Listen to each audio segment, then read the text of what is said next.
another episode of Inspire Wealth. I am your host, Mallory Meehan, aka Prof M, and I am joined by Anthony Cassar, and I am so excited to be talking to you, Anthony. How are you today?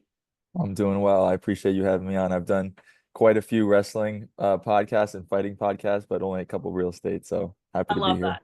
Love Mhm. that. Well, we're really excited to have you. And so, why don't we start out? Tell us a little bit about yourself. Tell us about how you got into real estate and kind of where you're at currently. Yeah, so I was an athlete all my life. I wrestled at Penn State. I was an NCAA champ my senior year in 2019. And then the next goal from there was to become an Olympic champ. So 2020, I was preparing for the Olympic trials. And in the qualifying tournament, I broke my shoulder. And then after that, COVID hit. So all of a sudden, God changed my plans and I had a lot of time on my hands. And I always had a inclination towards real estate investing, and so it was the perfect time. And I spent the next year and a half just learning everything I could, and became a mentee of Jerry Norton, who's very popular in the wholesaling and flipping community, and learned a lot from him. And then ended up doing my first couple deals um, during COVID, and then from there, I transitioned into mixed martial arts, and I had a couple fights over the last year and a half. And now I feel like God's pulling me back towards real estate investing and offering more talents than just punching people in the face. And so that's kind of how I got to this point. Well, that's great. I hopefully you haven't had to punch anybody in the face when it came to your Not real yet. estate Couple deals. sellers, but That's awesome. Well, yeah. I think COVID is a great time, was a great time to really kind of start something new, take a time to learn new things. So tell me about your first deal that you got. How did that come about and maybe some of the obstacles that you had to overcome and lessons you learned? Yeah, so my first deal was a wholesale deal. I started out, doing all the marketing and lead generation that everyone's aware of, direct mail, cold calling, driving for dollars, all of it. And a couple months of that went by and I wasn't getting any bites. And then I came home one day to my family's home in Princeton, New Jersey, and right next door was a distressed property. And so I'm like, what am I doing? So I ended up calling my neighbor and asking if he was open to selling because he was there on and off throughout my childhood. So it was I was familiar with the property, and he said he was, and I kind of explained to him what I could offer him, and we negotiated, and I got him under contract at 390 for the property, and I ended up wholesaling it for 425. Nice. And I was hyped, 35K wholesale, and that kind of had a proof of concept for me, and that started my journey. So it was awesome to get that first one. Oh, well, you definitely lucked out on that one because Yeah. that's a home run. Yeah. So when you were getting the contract under wraps with your neighbor, Mhm. what kind of strategy did you use to convince him to actually move forward to sell? Obviously, you had a prior relationship, so that helps. Yep. It helps. But were there other things that you had to kind of convince him of, or really kind of reassure him that this was a good idea? Yeah, there was a lot that went into it. Anytime someone's selling at a discount, right, it's going to be a series of talks to kind of explain to them what the benefit is and if they're the right fit. Now, for him, he was living with his girlfriend. The property was vacant, and it was run down and needed a lot of work. And so I just kind of explained to him, hey, you can go on market if you want, but I can give you a cash deal, quick close, and just cover all the costs and just get you the equity that you have in your property because he owned it pretty much free and clear, so he had a lot of equity. And we went back and forth on price. He was adamant about 450 or something around there, and I just continued to explain to him that, my father's a contractor. We know the work that has to go into it. This is what we're gonna have to do to the property to bring it up to market value. And so it was just like any deal that I think, for the most part, that I do is, follow up, follow up, follow up, and just more and more discussion and explaining what the benefit is. And he just wasn't moving on it. And so I just kept reaching out, and eventually he understood where I was coming from, and he just wanted to get his just about 400K and move on. And so, sent him over the contract, got it under contract. Didn't really know what to do from there, so I just started posting it in Facebook groups and had one buyer come through. He loved it at 425, so we signed an assignment contract, and then a couple days later, he said that he had to pull out because his hard money lender wasn't going to approve it. And Oh, that's the worst. yeah, and so my first deal, and I was like, dang it. But I knew it was a good deal. So I hit up some other people, and this one guy I was familiar with who flips in the area came by, loved it, got it under contract for 425, and then ended up closing. So was very grateful for that. I was trying to show my dad that this was a real thing and that you can actually do it. And he was really helping me out with the negotiation of explaining what we had to do to the property. And so I just split it 50-50 with him, and we both made out. Oh, that's great. That's Yeah. awesome. I love that. I think partnerships and really like utilizing other people who have different skill sets is like what sets you apart, because Yeah. going it alone is definitely a scary journey. And, Yeah. sometimes there are questions that you don't know the answers to. And so it's nice to Yeah. have somebody there in your corner that's going to help you answer those questions. For sure. Yeah. So, okay, you got this deal done. What year was this that you got this under wraps? This was heart of COVID, so like late 2020, early Okay. 2021. Yeah. All right. So you took some time to learn. You got, your feet wet. Now what? What happens next? So after that, I got right back to my marketing and lead generation. Same kind of thing. I was right back to the model that everyone goes off of. And then I was driving down my street and I was like, here's another one. Um, and this one was a little different because it was a family friend, and he actually passed away.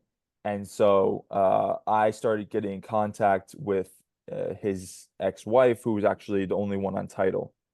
And she lived in Germany. So this was a long follow-up process. Oh my gosh. Wow. Yeah.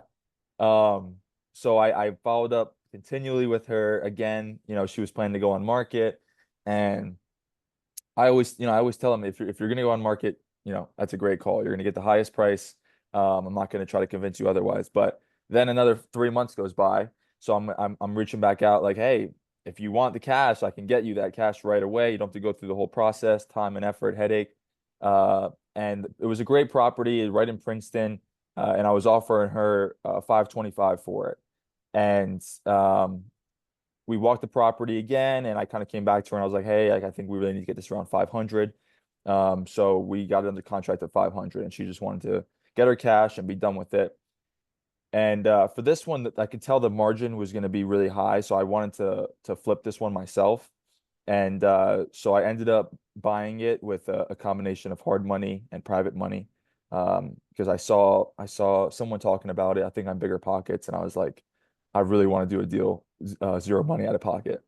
And Yeah. so I bought it with hard money. I think they funded it 85% loan to cost, and then I got a 15% private money lender to make up the difference. And this one was crazy because like it was during that crazy come up, I think in 2021, when the market was just in a frenzy, Mm. and everyone was buying like crazy, and 12 plus offers on each property. And so I was in Puerto Rico meeting with Jerry Norton at this conference, and I kind of ran him through the deal that I was closing on out. I was doing a closeout in Puerto Rico with a traveling notary, and I kind of explained to him what the deal was, and he convinced me to do what he called a wholesale, where basically you just buy the property, you actually close on the property, but then you just clean it up, maybe do like $5,000 to $10,000 in repairs, and then put it back on market. And the goal is to find that diamond in the rough of a buyer who's going to live in it and fix it up on their own. Hmm. So it's not a full flip, but it's not a wholesale, so it's kind of in the middle. But if you find the right buyer, it can really be, they'll pay 90 up to 90% of the after repair value, and it's not even fixed up. So I put that, we put about 10 grand, 15 grand into it, just cleaned it up, redid the pathway, fixed up some inspection issues, and then we put that back on market for 675. And that it wasn't selling for about 2 weeks. We had some offers coming in, a little lower, but I was really holding out to get that diamond in the rough. And so we had a 675 offer, and my dad really wanted me to take it, but I was like, no, I'm holding out. And sure enough, a week later, we had an offer come in at 777. Stop it. Yeah. And, and we signed. I wasn't sure if it was going to go through, but it was one of those cases where I knew we were in a weird time, and it was one of those cases where the individual had lost out on like 10 properties that they were trying to buy, and they were trying to move here with their family, and so they just came in at their max pre-approval rate, and just wanted to scoop it up. And so we signed, and we had some back and forth. They wanted some repairs done. We were like, no, we're not going to do that. We ended up putting another like 2 grand to the property, and then closing at 777. So that one was a home run Oh my for God. sure. Yeah. I ended up paying my private lender. My private lender lent me 100K for the deal. I ended up paying her back 140K. Wow. And then I gave my dad 10%, and then I walked away with over 100 grand. So Oh my it was a God. great deal. Yeah. That's insane. That's Hmm. amazing. Wow. Yeah. I mean, it definitely helps to have mentors that are, familiar with these kind of things too. So For kudos to sure. you for, reaching out to Jerry and making sure that that deal was what Yeah. it needed to be. And wow, I don't know what to say after that. That's Yeah. pretty impressive. Your first two deals, man, they were like you knocked it out. Yeah, it was wild. It was wild. They don't So all go like that, obviously, but I was fortunate. And in Princeton, in New Jersey, the margins are way different than most areas. So harder to right. get into properties, but easier to sell them. Yeah, for sure. So I'm curious, are you looking at different markets now? Are you kind of focusing on a different area or a different type of investing strategy, or where are you at now? Yeah, so I'm still focused on New Jersey, but also State College now. I'm working on doing some deals here now that I'm living here full time, and this is what my career is. So State College, New Jersey, for fix and flips, wholesaling. Definitely trying to buy more rentals out here. I have an Airbnb, and so whatever rentals I can pick up, and then I'm making offers nationwide for wholesaling, whether it's fix and flip wholesales or creative finance rentals. So I'm really excited about the creative aspect of reselling of real estate right now because of the current market being what it is. So making a lot of seller finance and subject to offers. And you kind of talked to me about the lease option opportunities around here. So I'm going to Mhm. start looking into that a little more. But the creative stuff is just really cool to me. So I want to really focus on that in the next few months. Yeah, I mean, I tell all my students that, if you're getting into real estate, finding a creative way to actually dive in is the best way to get started because, like you said, you can find ways that $0 out of pocket and you can Hmm. actually make money and start building up a portfolio, which I think is really, really cool. And Yeah. one thing that I wish I would have done when I was way younger, but hindsight's 2020. Yeah. Okay, so you have an Airbnb. Hmm. What kind of other rentals do you have currently right now? Do you have other long-term rentals or what kind of like portfolio are you hoping to get? Yeah, so I've gotten rid of most of the stuff. I've done other fix and flips and wholesales. So now I'm at the point where I want to make my future self happy and hold on to more stuff.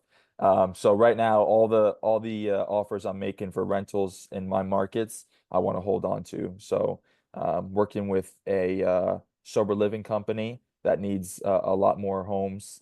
So I feel good about that cause, and just buying more properties that I can rent to them, and then anything around here in State College that I can Airbnb. So I like the area that I'm in, Park Forest and Patton Township and stuff with low regulation. So my exit strategies, I would say, are sober living, and Airbnb, and kind of highest returns that I can get. No, it makes total sense. I am similar to you, trying to kind of build up the portfolio here in Center County and Mhm. kind of the surrounding area.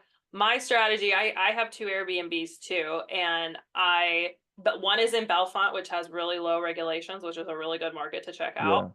Yeah. But I have found that some areas have been quite difficult to navigate in short term specifically.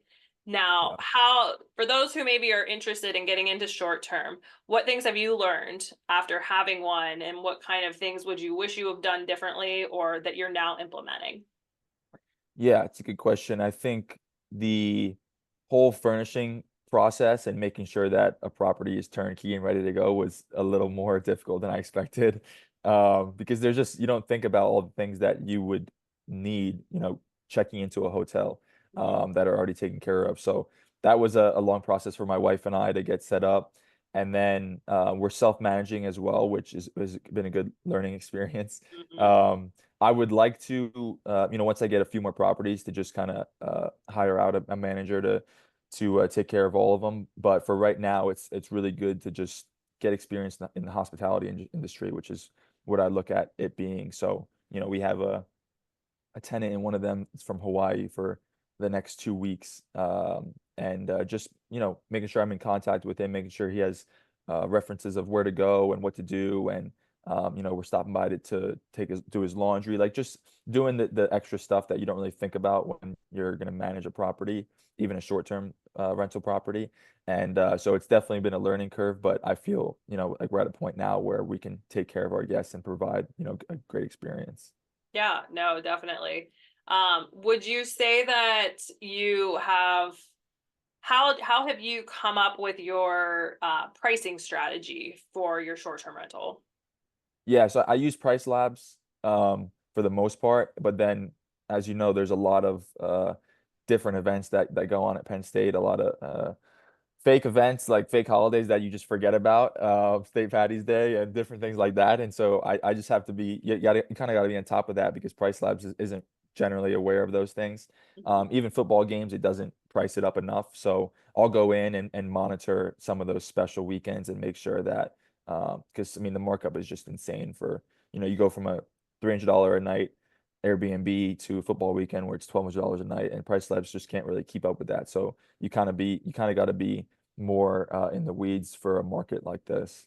Yeah, no, definitely. I have my property with Evolve now, like they're kind of Okay. managing the communication side of the guests, and they had one of my weekends, I think it was Ohio State, Hmm. listed at like $400 a night, and I was Yeah. like, yeah, no, Yeah. that's not Yeah. gonna work. I was like, Yeah, they that's don't gonna be get one of it. our biggest games, like it's not gonna work. Yeah. People will pay crazy money. It's insane. It's really insane.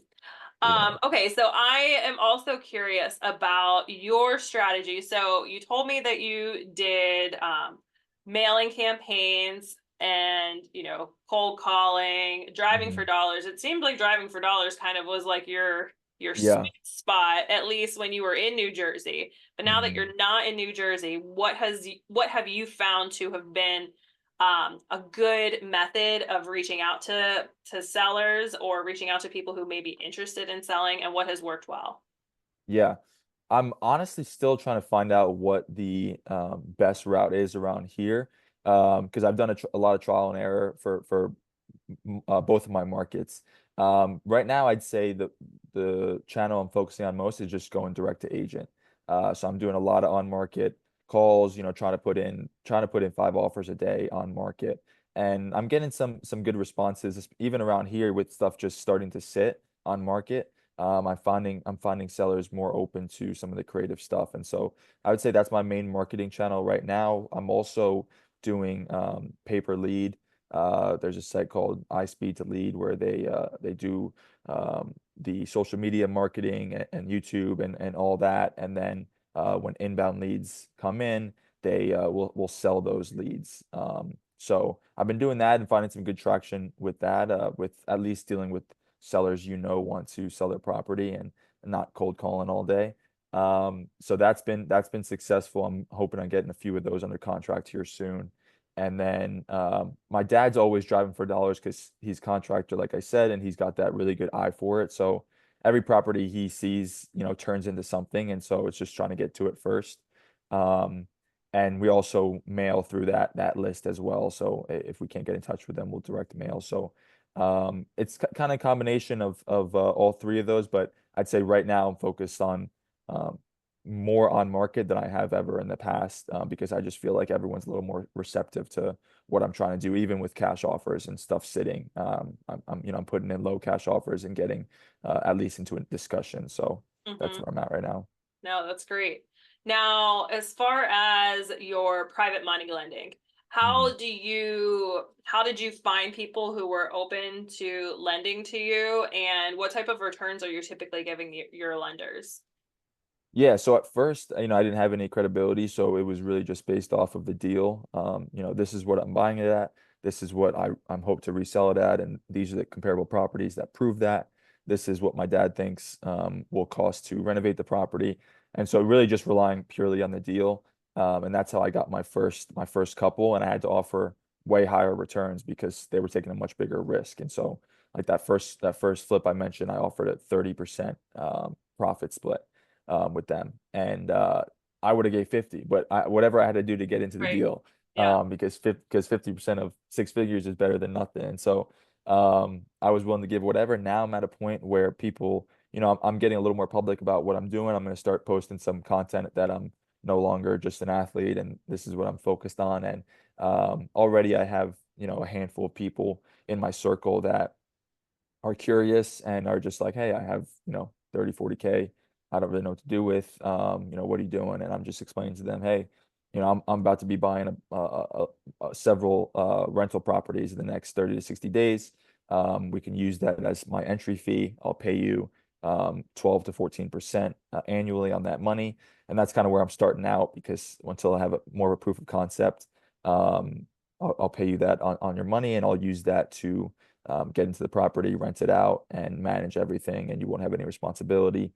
And so that's kind of the discussions I'm in right now. But I have a lot of people that are open to it, and I think that's only going to expand as people know what I'm doing because that's the tough part too is making sure that you're stepping out of your comfort zone and putting it out there like you're doing. And when people think about real estate, they think about Mallory and Anthony, and so that's my goal now Yeah, no, definitely. And I hope that we can do some deals together. I for would sure. absolutely love that. I think that, we could be a powerhouse here in this market. Uh, Agreed. Yeah. So I have been wanting to do a lot of networking and trying to actually create networking opportunities, which I think is a really important thing. And, Mhm. unfortunately, when you're in locations that are kind of isolated, like we are here, there's not as many opportunities to be able to network with other like-minded individuals. So Mhm. would you be open to kind of partnering on creating a state college real estate network group? Yeah, I'd definitely be open to that. All right. Yeah, I mean, I just got in contact with you and Maria and a couple other people just from my Facebook post, but I was, kind of unaware. I wasn't in the College of Business, so I didn't even know there was a real estate course. I was really jealous to hear about that. But it's good to see that there's, people in the game around here, and I would love to continue those connections. Yeah. I mean, from what I have found, and this is from years of, teaching and being in real estate, is that real estate education is not readily accessible. Hmm. It's something that's not taught in high schools. It's something that's not taught in a lot of colleges. And unless you're in a very specific program, you don't have the opportunity to actually get into that. And so I've created my own online courses around the topics that I like to talk about, which are mostly tax saving opportunities and Great. just general real estate terms. How do you get into and understand a contract? How do you understand a lease? How do you evaluate landlord tenant laws in different states? And those kind of things. Those are kind of my areas of expertise being an attorney and also, having taught these for time and time. So to your point, yes, I think that really understanding not only education, but then also building out your network is key and really crucial. Yeah, for sure. Now, we talked a lot about real estate. I am going to talk a little bit about wrestling because Okay. obviously, we're in the Olympic season right now, Yeah. and I want to hear your predictions for Team USA. Well, they're doing really well so far. Aaron Brooks, my teammate, had a heartbreaking loss in the semis, but he was right there. So he'll be wrestling for bronze today, and expecting him to definitely achieve that medal, which is a huge accomplishment in itself. We have another guy in the finals, our 57 kilogram wrestler Spencer Lee. And then Kyle Dake, my other teammate, is in the semis today. And then tomorrow we'll have Kyle Snyder and Zane Rutherford wrestling, who was your student. Yep, he was. Um, He was. so I'm expecting those dudes to clean house. And yeah, the Team USA has been crushing it. I think we have the highest medals out of any country right now. And You. yeah, and wrestling's been dominant. So I'm really excited to see how the next couple days turn out. Now, outside of wrestling, what is your favorite Olympic sport to watch? I would have to say track because my wife was a track athlete at Penn Okay. State and she ran 1500 and that's an exciting event to watch. So that would have to be my pick. Yeah, one of my best friends is one of the track coaches. And so that track Nice. is one of those fun things to watch and just like see how fast these athletes can push their bodies. Like it's Yeah. Yeah, there's so many different events. It's exciting. I know. Yeah, I've actually, so we were watching volleyball the other night, Hmm. men's volleyball, because we had a couple Penn Staters on that team as well. Hmm.